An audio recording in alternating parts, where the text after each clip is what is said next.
Good morning, children. Today we are going to learn beginning consonant blends, that is fl and gl. तो पहले हम देखेंगे fl. F and L makes the sound fl. F का sound है f और L का sound है l. So when F and L comes together, it makes the sound fl. तो आज हम beginning consonant यानी शुरुआत में एफ एल यानी फ्ल जो साउंड है आता है वैसे वर्ड्स हम सीखेंगे. So the first word is fl ag flag यानी झंडा. Fl ag flag. Fl ash flash. Fl ash flash. Flash यानी जब हम फोटो खींचते हैं तो फ्लैश ऑन करते हैं यानी light.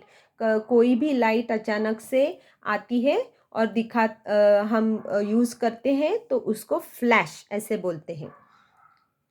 Full oat float. Fl oat float. The wood is floating on the water यानी फ्लोट यानी पानी पे वो चीज़ तैरती है, नीचे जाती नहीं है, तो उसको फ्लोट बोलते हैं. मराठी में उसको पाण्यावर तरंगणे असं म्हणतात. Next word is fl eat fleet. Fleet.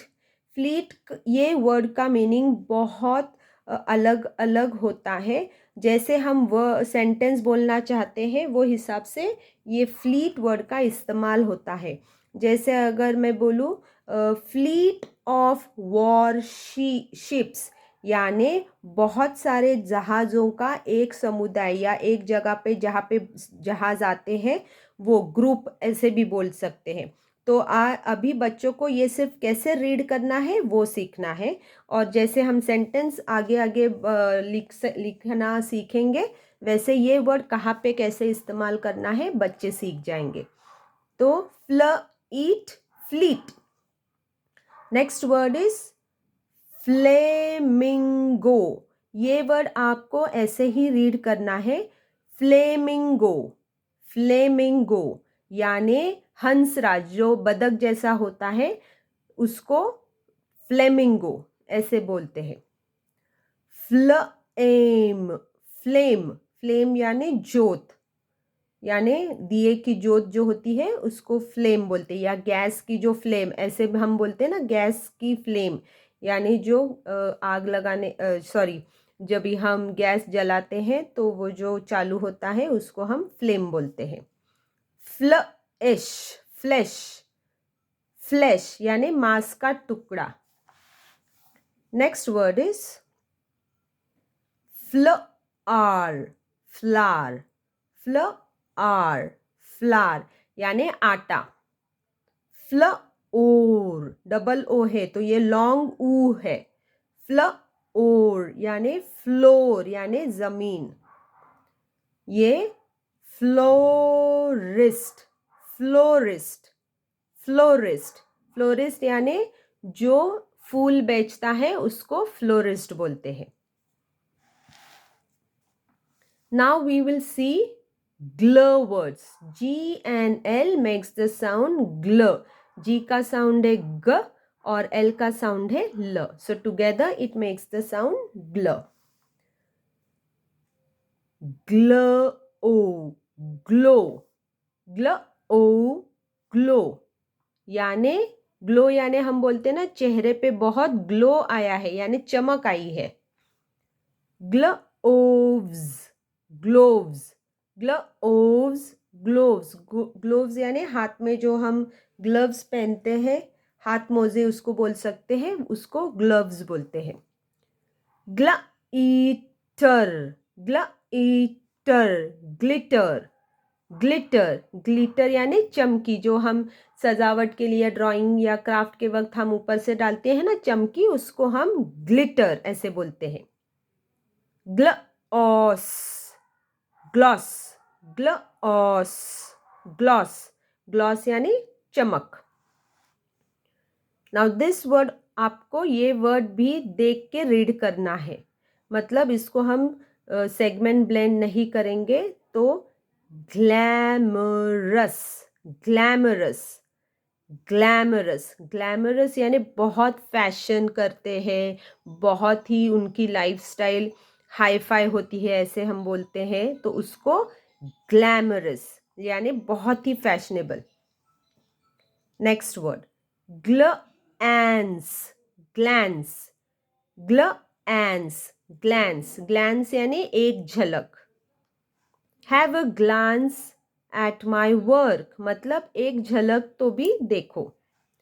Gloomy, gloomy, gloomy, gloomy यानी उदास उदास। ग्लू, ग्लू यानी गोंद या मराठी में उसको गम बोलते हैं, चिपकाने वाला। Glide, glide, glide, glide, glide यानी सरकना। हम स्लाइड पे से ग्लाइड किया यानी घसरकुंडी से मैंने ग्लाइड किया यानी ऊपर से नीचे सरकते आ गए। Now this word is glacier, glacier, glacier यानी हिम पर्वत, मराठी मध्ये उसको बोलते हैं हिम पर्वत यानी हिमालय, जो पता है हिमालय पे जो बर्फ जम जाती है उसको हम ग्लेशियर बोलते हैं। So now Didi is going to read one more time all the words. Listen carefully. Flag, flash, float, fleet, flamingo, flame, flesh, flower, floor, florist, glovers, glow, gloves, glitter, gloss, glamorous, glance, gloomy, glue, glide, glacier. So dear parents, इन words का meaning आपको बच्चों को बताना है। जो भी words लिख रहे हैं इन सारे वर्ड्स का पहले मतलब उनको बताओ और फिर बाद में ये वर्ड्स आपको उनसे लिखने की प्रैक्टिस करानी है। यानी अगर मैं उनको ये डिक्टेशन दूँ, अगर मैं उनको बोलूँ फ्लैग, तो बच्चों को बिना देखे हुए ये वर्ड का स्पेलिंग भी आना चाहिए, रीड करना भी आना चाहिए और लिखना भी आना चाहिए।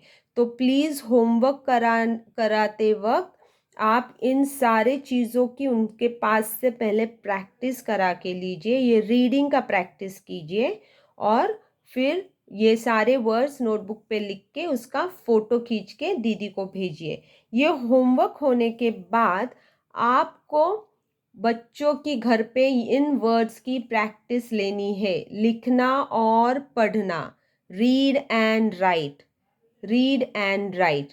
तो वो बाद में आपको होमवर्क कराने के बाद वो प्रैक्टिस कराते रहना है।